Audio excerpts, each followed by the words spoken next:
মুখোশের আড়ালের আমি। লেখক মাহবুব সর্দার সবুজ।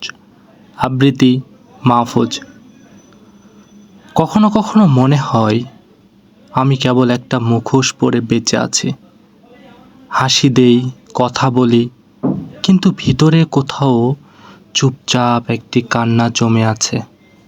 সবাই ভাবে আমি ভালো আছি, কিন্তু কেউ দেখে না আমার চোখের ক্লান্তি।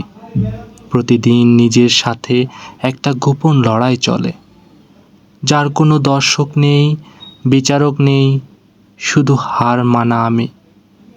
জীবনের দিকে তাকালেই মনে হয় আমি যেন কেবল হেরে যাওয়া পৃষ্ঠাগুলোর একজন লেখক।